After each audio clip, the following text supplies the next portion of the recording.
Good evening, buenas noches, and thank you for tuning in. On behalf of Mitchell Kaplan, Miami Book Fair, and all of us at Books and Books, I welcome you to a virtual evening with Rameshwar Das to discuss being Ramdas. Ramdas means servant of God. Born Richard Alpert, he was the founder of the Love, Serve, Remember Foundation and a co-founder of the Siva Foundation, the Dying Project, and the Prison Ashram Project. He's the author of the spiritual classic Be Here Now and many other books. Rameshwar Das is a writer and photographer who met Ramdas in 1968.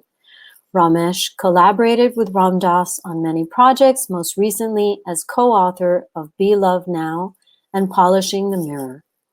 To moderate tonight's conversation, we're joined by Dr. Mark Epstein. Mark is a psychiatrist in private practice in New York City and the author of a number of books about the interface of Buddhism and psychotherapy, including Advice Not Given, The Trauma of Everyday Life, Thoughts Without a Thinker, and Going to Pieces Without Falling Apart.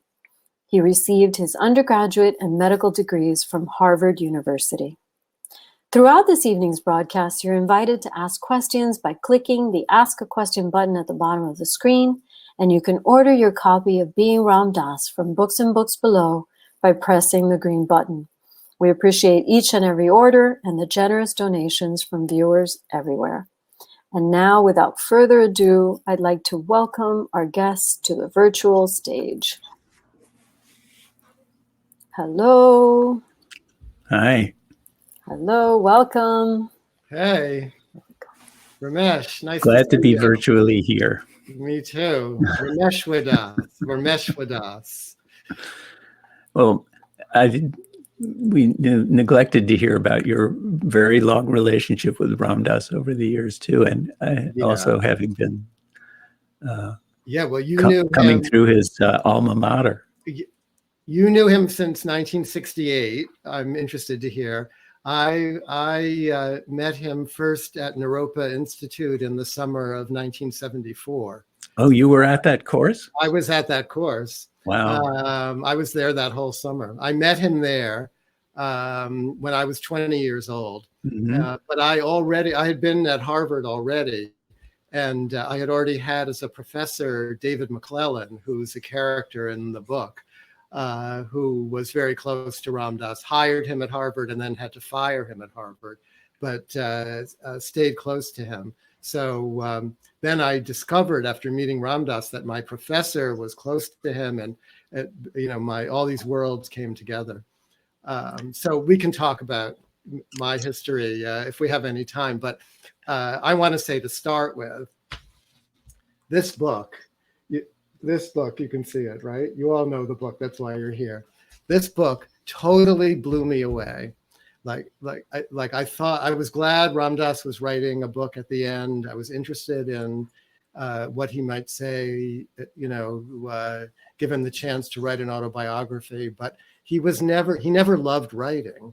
He loved teaching, and he loved Maharaji, and he loved God.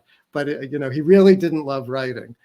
He loved speaking before he had the stroke. So I wasn't anticipating that the book would be, as extraordinary as it really has turned out to be. It's fantastic. Coming from you, that is high praise. It really is fantastic. You are a writer. I gobbled it up, and I wanted to ask you to, at the very beginning, while I know I have the chance to ask you, to if you could describe for me and for us, for everyone who's listening, a little bit about how you made this book, what the collaboration was like, how long it took you, and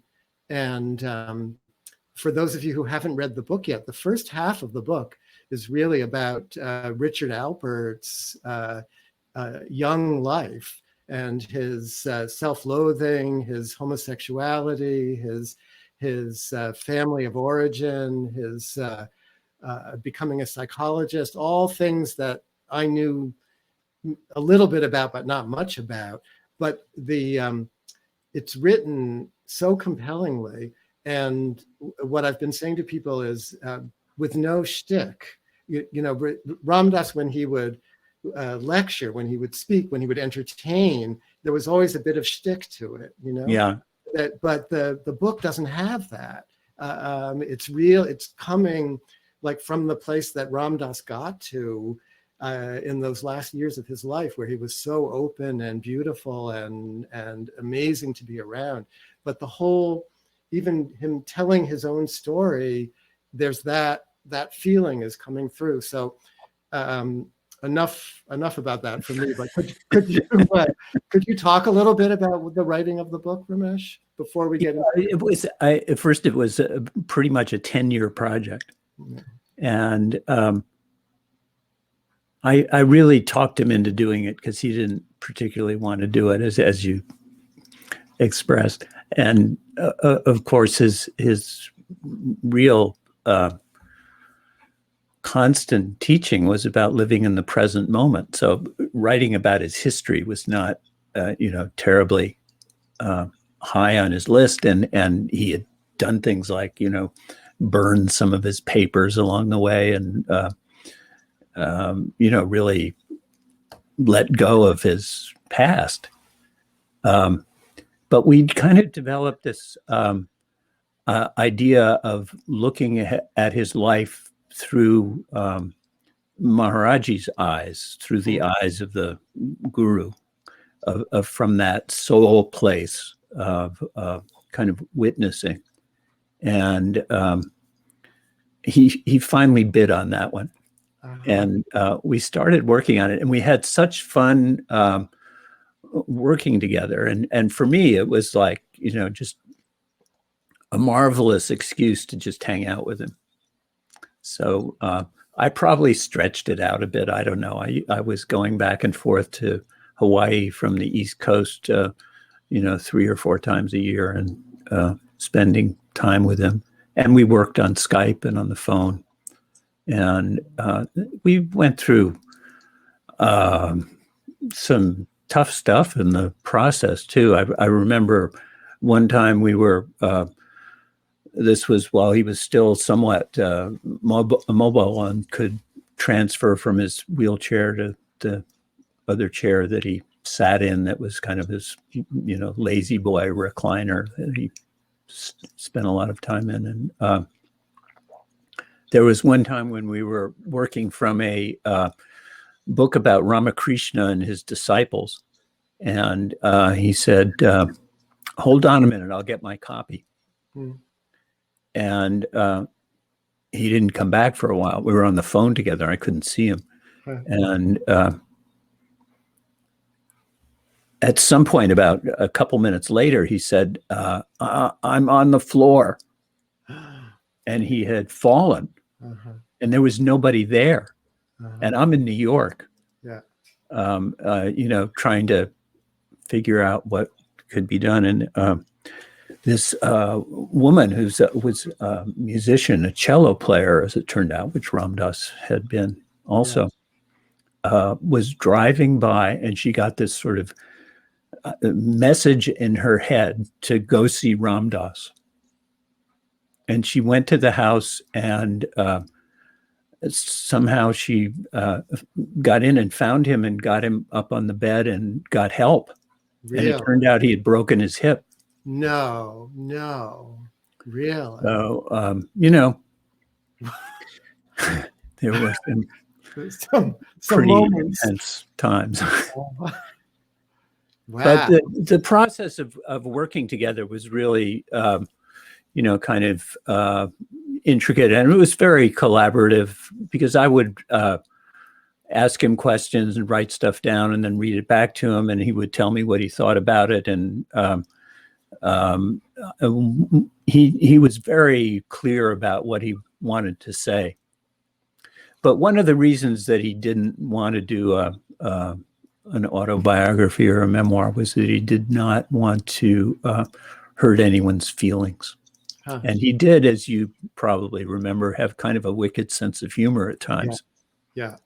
So that was Yeah. also, we were That's as interesting. careful as we could be. I don't think we probably managed to get by No, entirely. I noticed that. I thought, oh, he's letting that one off pretty easy.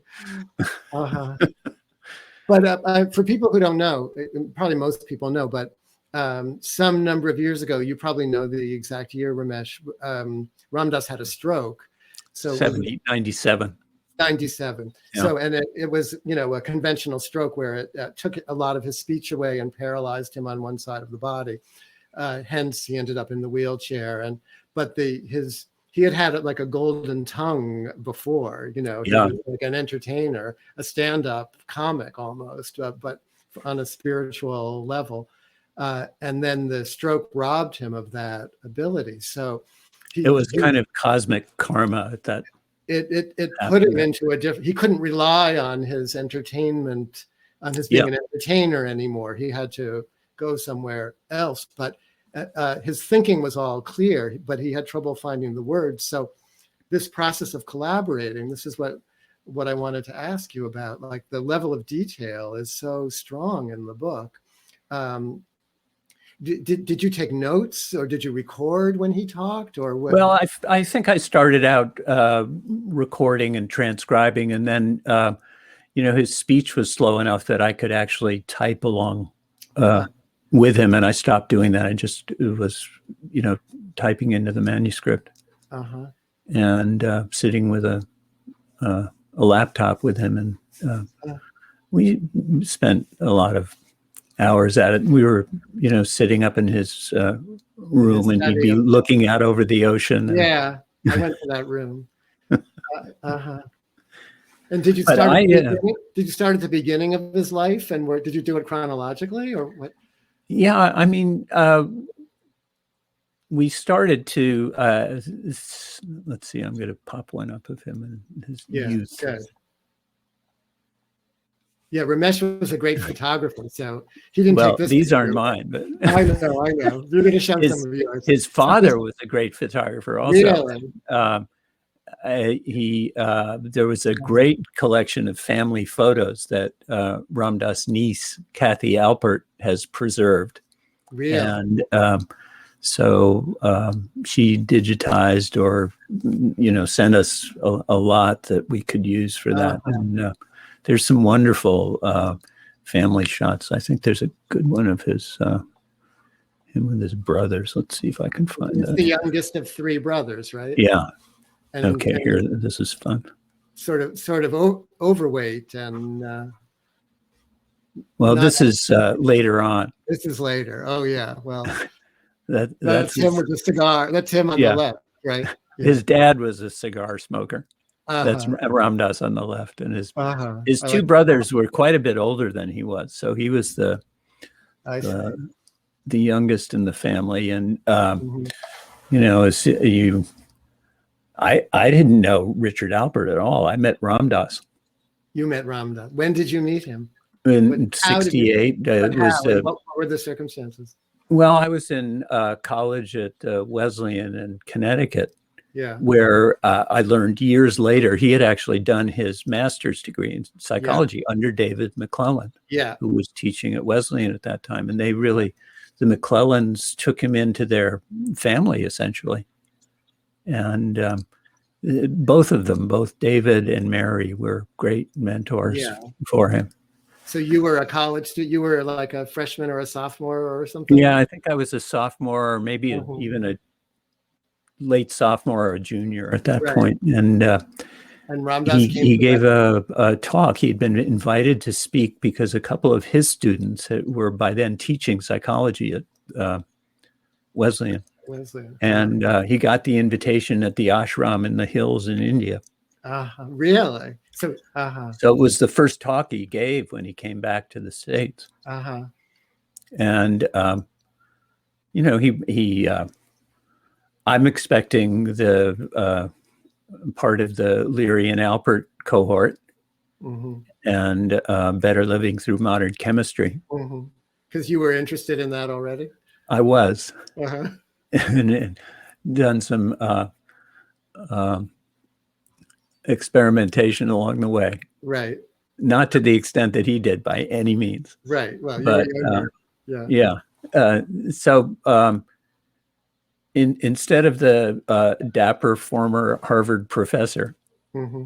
this guy walks in kind of a white sheet, barefoot in the mud in early March in Connecticut, Mm-hmm. and starts talking about consciousness Huh. and what had happened to him in India, Mm-hmm. and relating it to his psychedelic experiences. So Mm-hmm. it, and I think he started talking at 7 or 7:30 in the evening, and he spoke until 3 in the morning. Really? And everybody stayed, or only you stayed? And a lot of people stayed. Uh-huh. It was pretty hypnotic. It was in a student lounge, so people were kind of sprawled out on couches and things, and there were, I think, after a couple hours, somebody turned out the lights. Uh-huh. So there was just his voice coming through the darkness, Really? Uh-huh. and people asking questions, and he was responding. And Mm-hmm. I would say when I got to India 2 years later Yeah. to see his guru, to see Yeah. Neem Karoli Baba, I had the same feeling from that night. It was so clear that Maharaji had, that place. Mm-hmm. Had, Maharaji was the guru that yeah, Ramdas had already been with. That you're saying he was transmitting that feeling. yeah, Ramdas was sort of the clear channel. Right. Did you ask a And question that night? I don't even remember, Yeah. but I did go to see him the next morning. You I did, said, really? basically, I want more of this. Uh-huh. And I started going up to New Hampshire to their family farm where he was staying. And he taught me yoga and meditation from what he had learned in India. Really? Were you the only one from Wesleyan who went up to the farm? I don't remember other Wesleyan folks, but there were a number who I've kept in touch with over the years, who were very influenced by that evening also. And one of them ended up at Lama Foundation. Another is the editor and publisher of Parabola, which you probably know. Yeah, no problem. Jeff Zaleski. Yeah, really. When did you meet Danny Goldman then? I met Danny up at the farm. Up at the farm. Yeah. Somewhere or other, I have a photo of him driving George Alpert's tractor mowing the golf course. Because Danny Goldman, for those of you who are listening, went on to become the psychology writer for the New York Times, and then wrote this book, Emotional Intelligence, that the bookstore probably still has copies of, big bestseller. But in 1972, I met Danny Goldman because Danny Goldman was, after you met him in New Hampshire, and then I think you went with him to India to meet the guru, right? Yeah, he and Krishnadas and I traveled. He and Krishnadas. So then he came back, and he was my graduate student section person in my psychophysiology class, my sophomore year. Somehow Danny managed to get Harvard to let him do his doctoral thesis in meditation. Yes, and then he was my thesis. I did my undergraduate thesis on meditation, and Danny was my advisor. But I walked into that class, so he must have just come back from India with you. Yeah. I walked into that class, and I was transfixed by his purple corduroy bell-bottom pants, and I thought, oh, this guy knows something that I want to know, and I befriended him, and he sent me to Naropa. He's the one who told me about Naropa. So I went to Naropa, met Ramdas, and then met Joseph Goldstein and Jack Kornfield and Sharon and my Buddhist teachers. That whole thing was all had its roots in Danny, and therefore Ramdas, and therefore you. So. Yeah. Well, I was a teaching assistant, as Ramdas called us. I don't know You were a teaching assistant at Naropa? Yeah. Do you have any pictures to show people from there? I'll see if I have anything from Naropa itself, Okay. but the photos that I took, I don't know if this Yeah, one is Naropa. I think it might be, but this also might be a different. Let's see.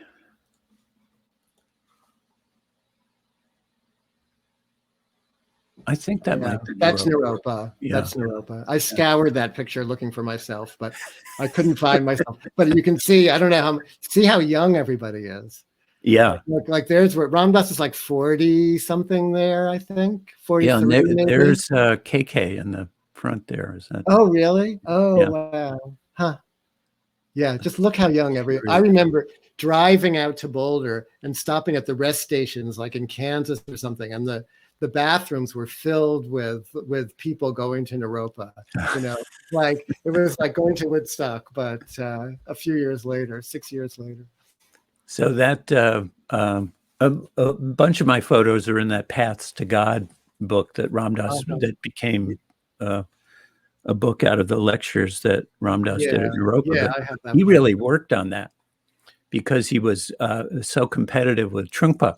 Yeah. Who had been trained at Oxford, and it was sort of Harvard versus Oxford. Yeah.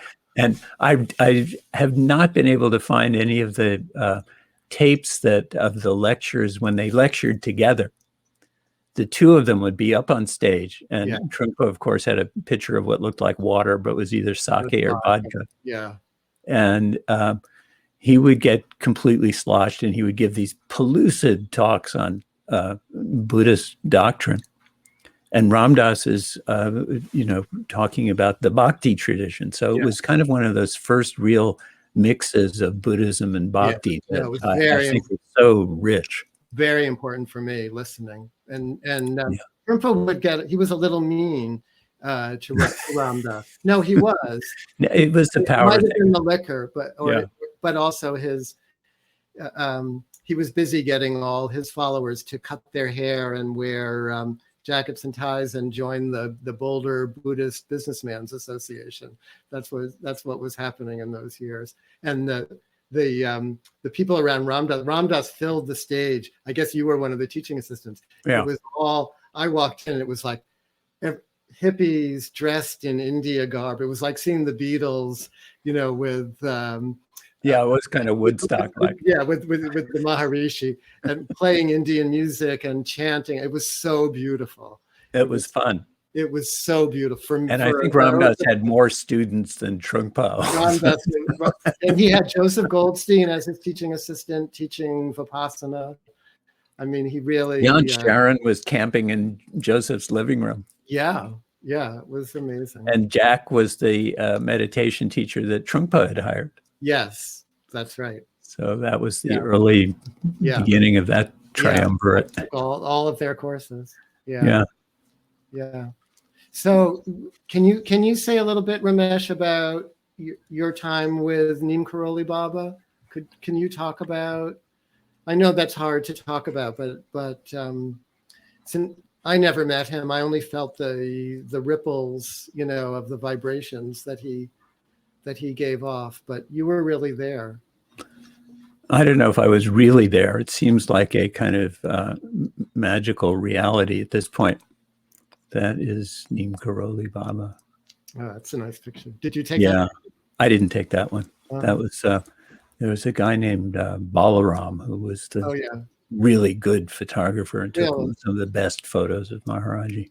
He swapped a sleeping bag and some money for somebody's Leica at some point and really went to town. Really? That's a nice picture. It's a good one.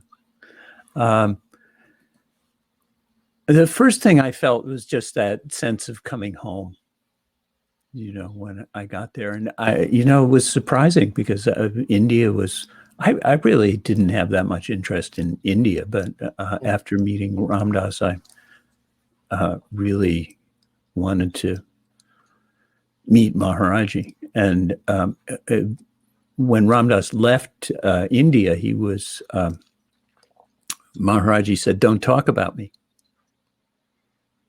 And of course, that was all he did when he came back.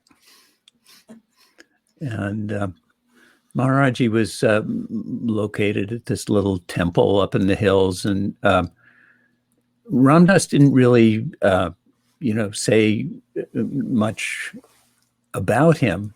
He wouldn't tell anyone his name or where he was. Really? But finally, Krishnadas and Danny and I said we were planning to go, and finally, and Ramdas said, "Okay, you can write to," and he let us write to KK, who had been his translator with Maharaji. So we later learned, actually some years afterwards, that KK had taken our letters to Maharaji, and Maharaji, he put them on Maharaji's bed where he used to sit, and Maharaji said, "What's that?" And KK said, "Oh, they're letters from Ramdas students." And Maharaji said, "They want to come to see you, Maharaji." And Maharaji said, "What do I have to do with these people? Tell them not to come."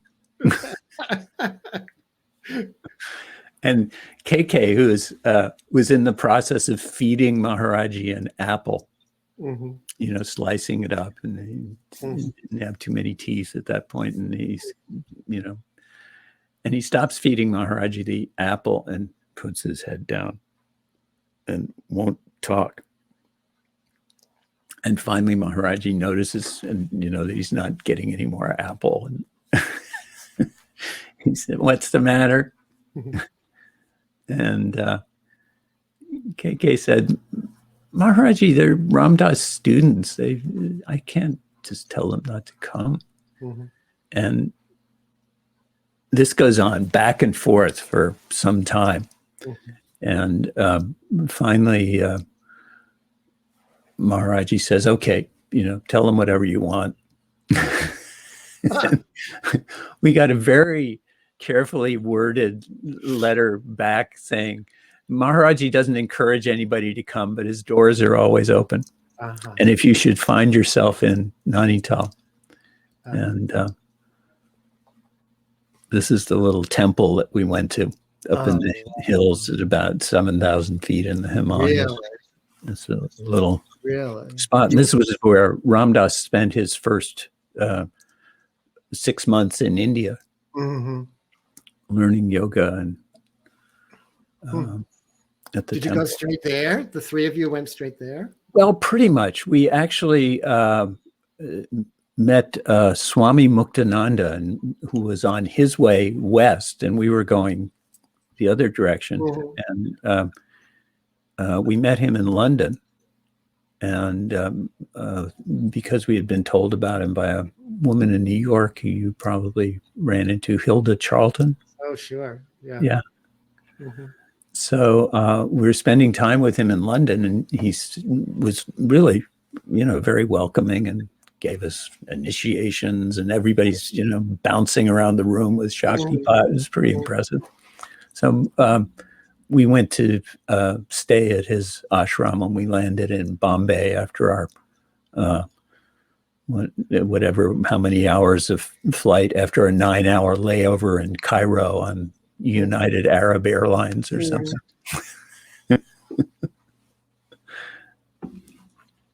And then you went from Ganeshpuri up to Nainital? Yeah, we went straight to Nainital, and we went looking for KK. Yeah. And then finally we tracked down to his office, and we were told that he was at Kenshi.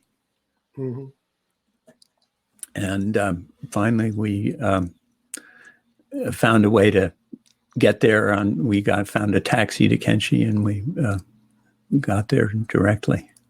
Let's see, I'm going to show you a photo of KK, this one, which I love. Was Maharaji there when you got to Kenshi? Yes, he was. And that was when, practically the first thing that Maharaji did was tell him to sit us down and feed us. Nice. And there you are. Look at you. Yeah. How young. Oh yeah, I was about with 23. Ramdas and Yeah. yeah, really.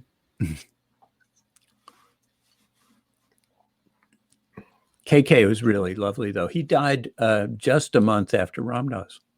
Huh. And I think, I don't think he wanted, they were so close. Really? This is real great brothers.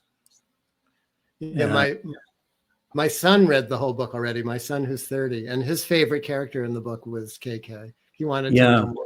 He wanted to know as much as possible about KK. We just Love, Serve, Remember Foundation, which is on ramdas.org, just put out a little collection of KK's singing his bhajans. Oh, really? It's really sweet. I Really? think it's just a digital download. Oh, I'll have to tell him. Yeah. I went He was in a great musician. In 1981, I went to Vrindavan when they were just consecrating the temple there to Neem Karoli Baba. I met Krishnadas and Mirabai and Chaitanya were there, and Tiwari, Tiwari was another one of the main devotees, I guess, of Neem Karoli Baba, and very important to Krishnadas. And I spent a lot of time in Tiwari's room. He made fun of me because I was so young, but had already graduated from medical school or was about to. And he would call me Dr. Boy, and then laugh and laugh. He would like point like Dr. Boy. So I thought you were something. I loved him, and we would just like lie around and sing for all day long. It seemed like. He was a wonderful character. There's a little film almost finished of him. Really? Yeah, that's coming along. But, we've been trying to put out some things from these wonderful Indian devotees who were so kind to us. I mean, we had no clue. Yeah, how to behave or anything, right? Yeah, we probably transgressed every taboo, the local tradition many times over. But we also, tried to learn what was going on. And there was quite a crew of Westerners. Let me see if I can get this one up. This was fun. I think one of the things that's interesting, though, you mentioned Swami Muktananda, coming from Maharaji, from Neem Karoli Baba, from Ramdas, and so on. No one ever tried to like set up a foundation or an institution, to perpetuate the. It wasn't about building a church. No, I mean, we did set up finally a little temple in Taos, New Mexico, and it took us 30 years to build a temple. Yeah. And it's, it's pretty modest as it is. Yeah. Certainly by Hindu. This is a photo of the crew in India. Oh, let's see. This is fun. Did that come up? Yeah. Okay. Yeah, that's perfect. That's KK and Ramdas, and I'm standing behind Ramdas, and that's Krishnadas. That's Krishnadas, really? Yeah. And is that Mirabai in front of him? No, that is Raghu's ex-wife, Parvati. Mirabai was not with us at this. She wasn't there. Anasuya and Danny, yeah. And that's Raghu, who got a little blurred. The photographer had a gigantic view camera. And we was a guy we hired local, and it didn't have a shutter on it. So you had to stay really still? Yeah, you had to be very still because the exposure was about 10 seconds. Wow. It was an old British camera, and it was classic. So it was, but that was quite a crew, and they all went off and did some strange things. And then there were people who came along like Larry Brilliant, who Maharaji told him to go work on the smallpox eradication program. And that was a whole. He ended up working for Google. Yes. I have two little stories about Ramdas, how he really touched me over the years that I don't know that I've ever had a chance to tell you. So, I knew him well in those like 1974, 75, 76, those years. that you talk about in the book around Joya that time. But Yes, I was that in was Boston. quite an adventure. Yeah, I was in Boston. He was back and forth to Boston, and Yeah. he gave these little classes in David McClelland's carriage house that I was part of. And then I didn't see him. I went to medical school. I became a psychiatrist. He moved to California. He had the stroke. I didn't see him for close to 20 years, I think. Mm. I took a trip out to Tiburon when he was living in Tiburon. So I think it was 2000, I don't know, somewhere around in there, after his stroke. And I hadn't seen him in a long time, and I sort of with trepidation went to visit, but I'd missed him. And he was speaking really slowly then, because it was a year or two. And he had a sense of humor. And he like looked at me and he was like, "So are you a Buddhist psychiatrist now?" And he sort of laughed at me, because I know he still sort of saw me like I was 23 years old. "You're a Buddhist psychiatrist now?" I said, "Yeah, I guess so." He said, and then really slowly, he said, "Do you see them as already free?" But he said, "Do you see them as," and I didn't quite, took me a minute to know what he was saying, but then I got what he was saying. And it's like, yeah, actually, yes. Like, actually, yes.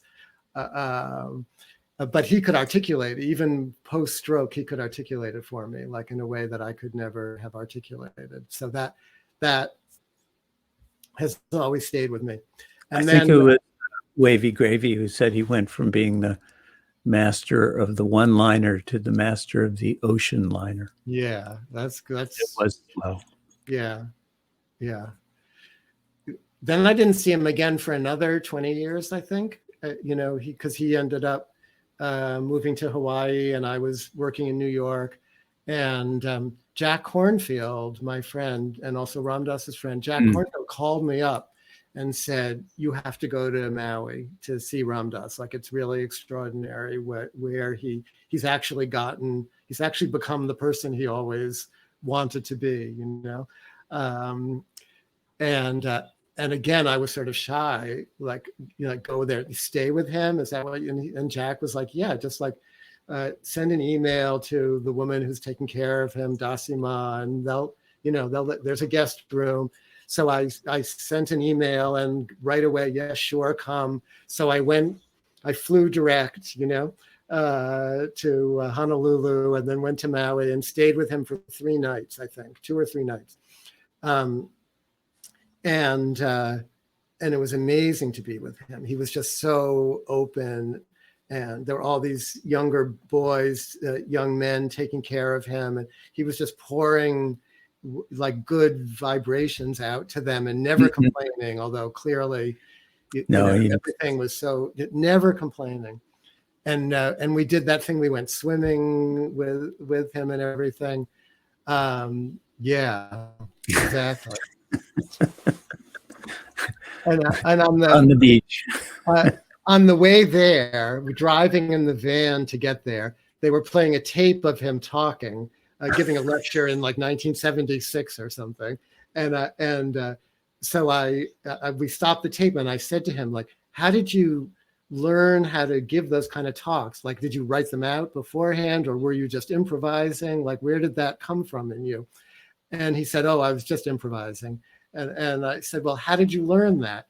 And he said, "Well, I used to listen to my father fundraise for Jewish charities." But maybe you have to be Jewish to understand how funny that is. But there is a piece in the book about that. Yeah, it's in the book. Fun. And then the thing in the book about how he did stand up at the Village Vanguard opening for Miles Davis. like, how did you ever get that information out of him? And then Tim Leary came to watch him one night and said something like, "That's absurd." And he stopped after that. Shooting him down, of course. How did you get that information? Like, did he just came up with that? Ramdas? He told me about it. Yeah. And, we'd go back over things, and I tried to fill in the details as best I could. And sometimes I talked to other people, and got some of it that way. There were some of his friends were really great sources. Peggy Hitchcock and Uh-huh. Nina Thurman Uh-huh. spoke to me. And, Really? She spoke to you? yeah, they're lovely. Yeah. And he did kind of just radiate that feeling of love, and I think that was.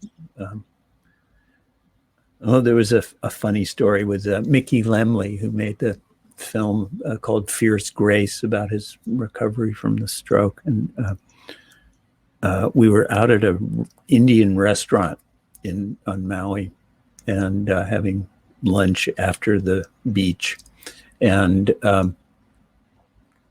Ramdas and Mickey were talking, and Ramdas said, I just love everything.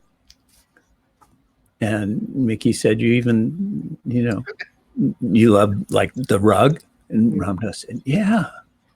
And Mickey said, you love the rug more than me? That's Mickey.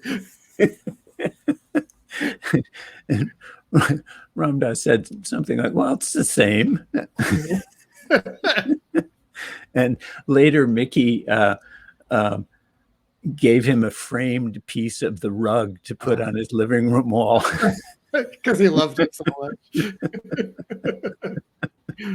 He's got a wonderful sense of humor, Mickey. Yeah. Yeah. I enjoy Mickey very much. Yeah. So did Ramdas. He's been a good friend. Yeah. Yeah. Yeah. Let's see. Here's one more from Maui. And show the picture from the McClellan's house. Oh, yeah. I'll get back to that one. Okay. Yeah. And so he Monday, really came alive. Maui. Really, he could let go of his body in the water. That's what was so beautiful about swimming with him. Yeah. And so then he was just shining, just so happy and relieved of the burden of the body, and just really, like you're saying, like the love was just emanating. This really was a. And his caretakers didn't didn't want to go in when there was surf, because he couldn't really swim much. Uh-huh. And but he was on it. He'd go anyway. I know. Yeah, we went. It was like raining and it was all stormy when we went, but we had to go. Yeah. Let me find that one of the McClellans. That's such a good shot. I love this. Let's see.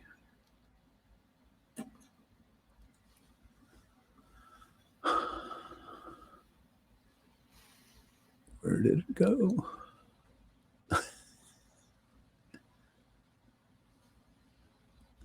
And then I want to ask you about the stroke and everything, like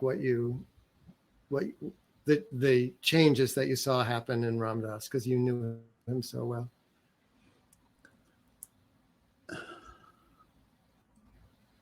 Well, I'll come back to the McClellans when I've lost track of that, but it'll. That's all right. Oh, here it is.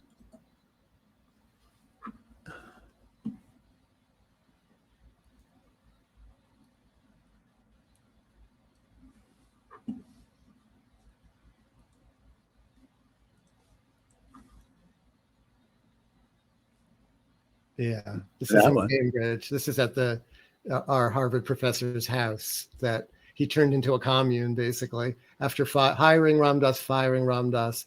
Then all the Ramdas and all his people would stay in this house when they were in town. It was amazing. They put up with us. He would give these classes that I'm there on the right-hand side of Ramdas. Yeah, with the long hair there. That was probably 1974 or 5. Right around then, anyway. Yeah, 75, 76, I think. Anyway. So something really changed in the aftermath of the stroke, right? Well, the first thing that happened was he said when he was being brought in by the EMTs into the hospital, he was sort of fascinated by the pipes on the ceiling. And he had this thought, here I am, Mr. Spiritual, and I don't have a spiritual thought in my head. Yeah. And I think it really shook him up incredibly, and there was a real crisis of faith for him after a while too. I mean, he said, I was talking to Maharaji, and I said, like, where were you when the stroke happened? You went out to lunch? And it was, he went into quite a deep depression for a while. And especially since, as you noted, he had lost his speech faculty. He had complete aphasia at the beginning. And it took him a long time and a lot of hard work with speech therapists to get back to even basic communicating. And eventually he came to this place, which I think is so admirable, of seeing what was useful in the stroke. Yeah. And how it helped him become quieter and, really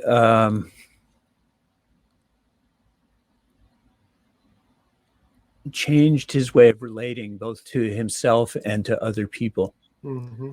I mean, first of all, he became completely dependent on others. Somebody who had been a helper all his life is suddenly, having to ask people, how can you help me? Mm-hmm. And it was very humbling and slow going, and a great, I think, really turned into a deep surrender. Mm-hmm.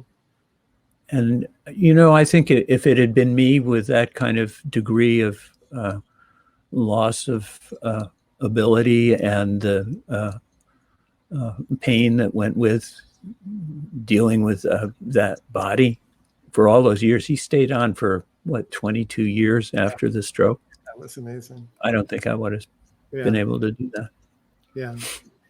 I heard him on the radio. It must have been after he died, but I'm sure he recorded it before, like on Terry Gross or something, where he was talking about how he used to say that, Maharaji stroked him. Like that was the line that he started to use. And then at some point, I think Siddhima, another one of Maharaji's devotees, said to him, no, Ramdas, Maharaji would never do that.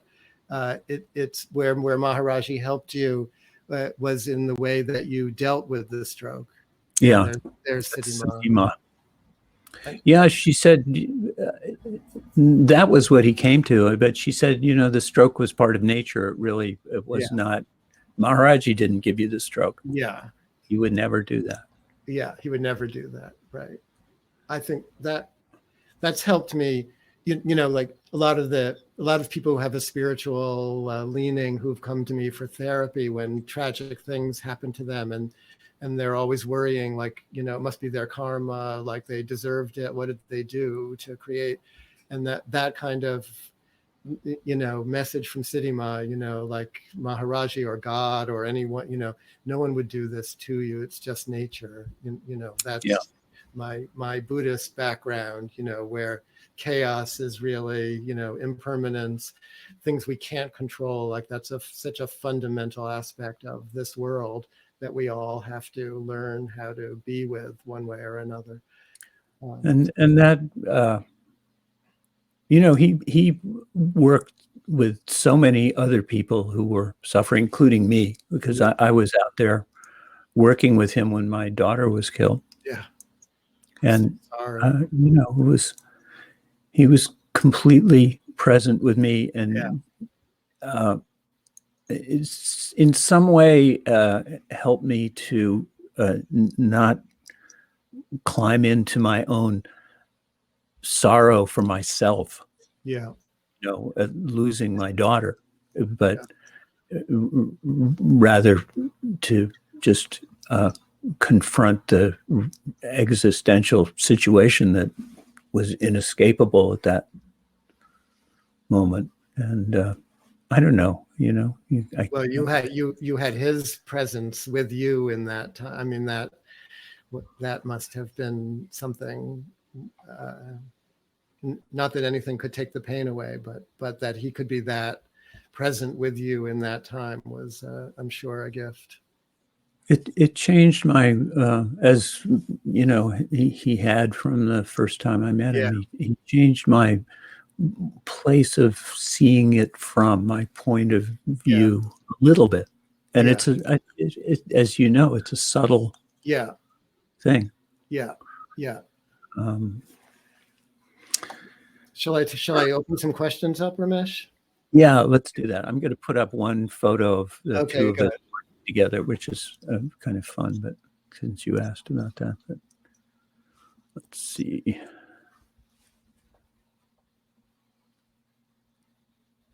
This is on the two of us on different ends of the computer screen. Oh, let me see.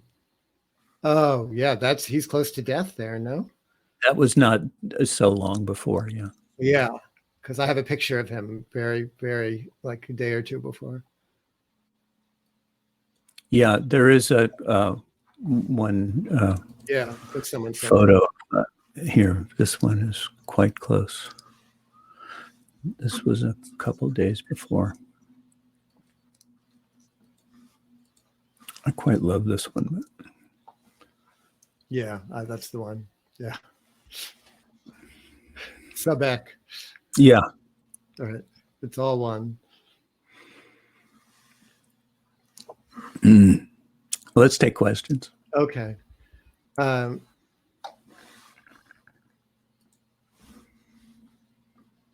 Here's one. Piggybacking off the question Mahalet asked, which is another question that I'm not reading yet. How do you think Maharaji or Ramdas, for that matter, would respond? Or what would he prescribe for someone coming to him saying they are depressed and can't get out of bed and have no motivation, despite being on the spiritual path and working on not identifying with thoughts and emotions, etc.? What would Maharaji or Ramdas, what might they say? What might they prescribe for someone? Heavy drugs. You mean psychedelics, or you mean antidepressants? I am being facetious, but yeah. You know, getting into that heart space, and usually, you know, there's this sort of devotional practice that is of really loving the divine in yourself, which is usually the hardest one to do, and loving all those difficult emotions that we all have. Hard to find that when you're too depressed. Yeah. I'm struck by what you said when you and Krishnadas and Danny first got to Kenchi, and what did Maharaji do first but offer you, have them give you some food. A lot of food. So I think what they might do, what Ramdas or Maharaji might do, would be to give food, of some kind. I, of course, as a psychiatrist, always have to come out in favor of using the antidepressants when they're really needed. And I always talk about the medicine Buddha, the blue medicine Buddha, who the paintings of which have him surrounded by vats of medicinal herbs and pills and so on, like whatever works, whatever works comes from that same place. I think that Ramdas was definitely on the whatever works path. Yeah. And, I remember when he used to work with people, and I think one of the things that he loved doing the most was working with people one-on-one. Yes. He really enjoyed, helping people get into their stuff, and what he often called witnessing, which was to find that inner place that you can see your own incarnation from, and realize that it is an incarnation. and not necessarily that, it's the whole ball of wax. It's just what's happening. It's what's here. It's what's on the plate right now. It may be karma from God knows where. That was going to be one of the alternative titles for the book, was going to be Ramdas and Incarnation. That was good. Wasn't bad. Yeah, it wasn't bad. I had some other good ones too. They didn't fly. The first time I ever had a one-on-one with Ramdas, which was that first summer at Naropa, I made an appointment and I went to his townhouse and came in and sat down on a cushion opposite him. And he just, he did this with everyone, I think. He just stared at me, didn't say anything, just made eye contact and held the eye contact.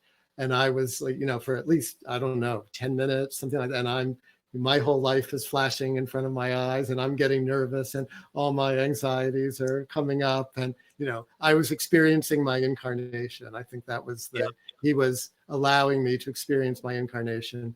And then finally he broke the silence by saying, are you in there? I'm in here, far out.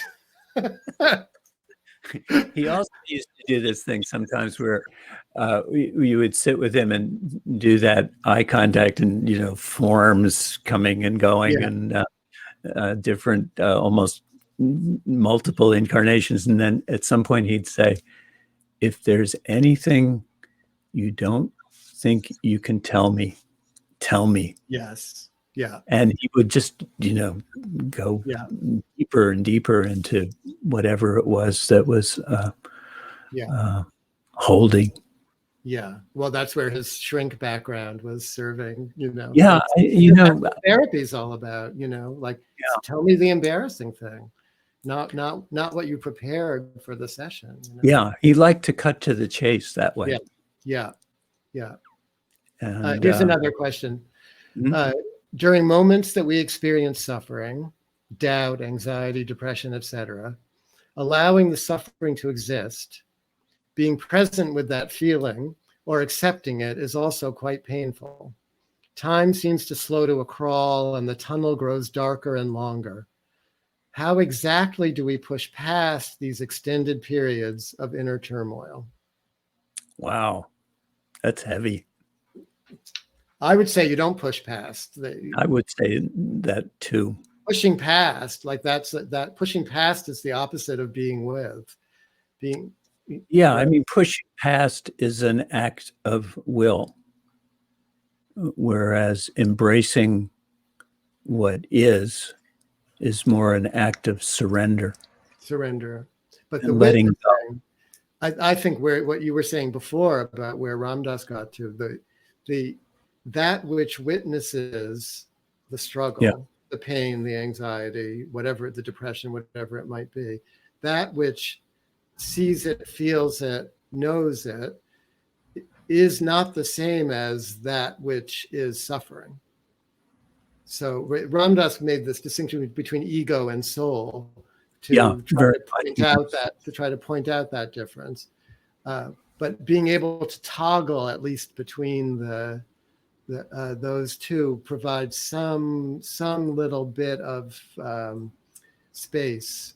Yeah, he used to say that humans have this unique ability to exist on two planes of consciousness at once, to get that distance on experience. And we were talking about it in the course of the book at some point, and I remember I asked him, I said, so that witness place is like the kind of neutral observer you get to in Vipassana meditation, right?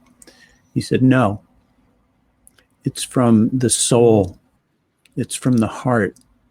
It's from that place of really embracing and loving it. And that, again, that's a subtle shift. But that was Ramdas's big contribution to Vipassana.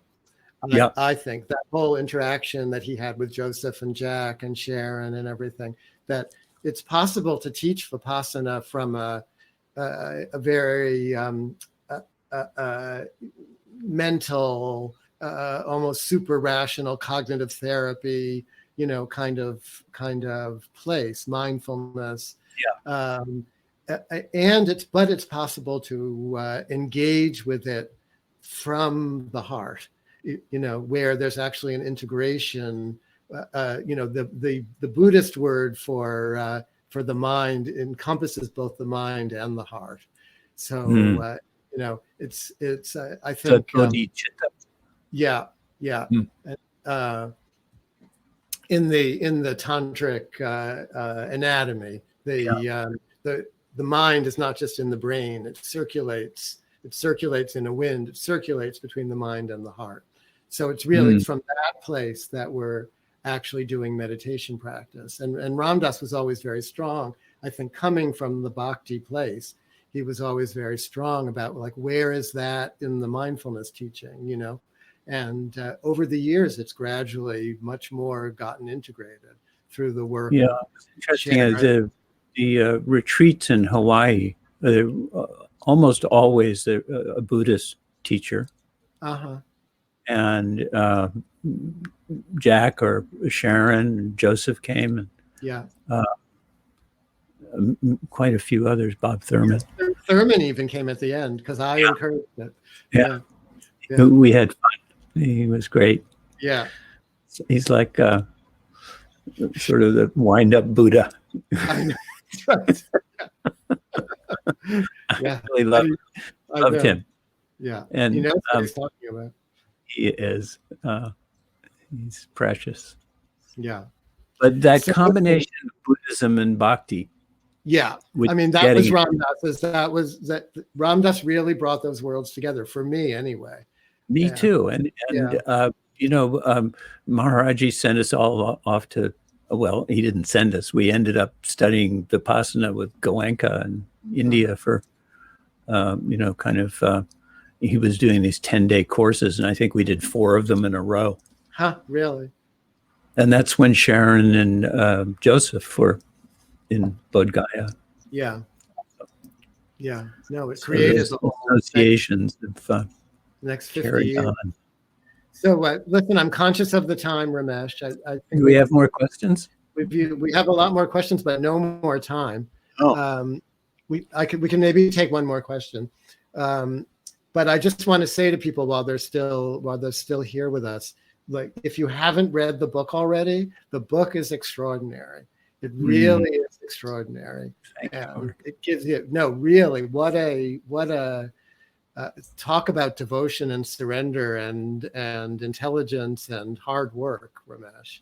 I mean, it's real. I'm so glad that he agreed to do this and that you did it with him. It's I'm really extraordinary. Of it as the memorial. As a memorial, it's more than that. It's memorial. Memorial. That's nice. There's a last question here. Yeah. Let me see.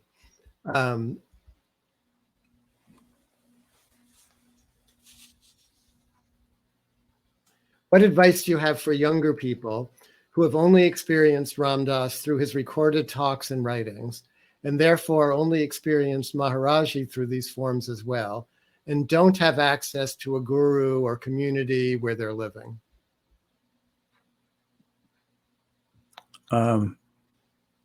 Well, first of all, you do have access, and the access is yourself.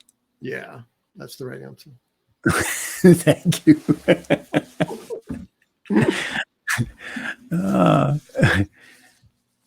Wherever we are is where we can start from. And spiritual practice is not from outside. And just, working on yourself and the both psychological, emotional, and spiritual dimensions is something we can all do. And the teachings are available, much more available than they used to be. I mean, because of so many teachings coming west and the availability on the net, and Ramdas's teachings are basically up online for free. There is a great saint in India named Ramana Maharshi, and he died in 1950 or so, and he taught through dialogue. And his teaching is basically what he called, the translation is self-inquiry, and just following the thought of who am I? But his teachings are all up online now. His talks with people, are available, and it's incredible that you can sit in your bedroom and be with Ramana Maharshi, or so many other really marvelous teachers, and especially as we've been in lockdown and seclusion because of this crazy pandemic. It's also an incredible time to practice, whether enforced or not, but it's turned out that way. It's quite a retreat. And just to go to the guru question a little bit, because I think these guys, you Ramesh and Ramdas and so on, you had such in a way a pure experience of a guru who kept sending you away and then so would never let you get too attached to the form of a guru. And we did. Even though you did, I know you did, but he couldn't. He didn't stay around to be ideal. No, in India, they would say he absconded. Exactly. Right. So he worked against that. And we've seen over the years, the false gurus, or they may not all be false, but the flawed gurus, who get intoxicated the same way flawed therapists get intoxicated by the way that people project, and idealize and need, the guru or the therapist or the lover, whatever, to be everything. So in Tibet, Thurman told me there's a saying that the best guru is the one who lives 3 valleys over, that you can imagine that they're perfect, but you don't have to see all their flaws up close. So they also say that if you need a guru will come. But that really what Ramesh was saying before, like the real guru, the whole point is to be able to find some aspect of that inside of yourself because it's there. That was Ramana Maharshi used to say, God, guru, and self are the same. Yeah. And that's what Ramdas was saying when he said, "Do you see your patience is already free?" That's what he was saying too. So this was fun. It was really fun, Mark. Thank you so much. Congratulations on the book. Are you in there? I'm in here, far out. Yeah. This has been so inspiring and such a great conversation. I want to thank you for being in our little virtual bookshop, joining us today, sharing your work, the photographs. Thank you so very much. And just remind everyone who's watching from everywhere, you can order the book from Books and Books or your neighborhood bookshop, wherever that is. But we'll ship it right out to you, and you can pass by the bookstore if you're in Miami and pick it up. We're open. So thank you so much for this. And I hope that we'll see you again in person at some point soon, right? Next year. Thank you so much for providing this Thank you. venue for us to have such fun. Yeah. And good night, everyone. Thank you for watching. Thank you, Ramesh. Yeah. Thank you, everybody.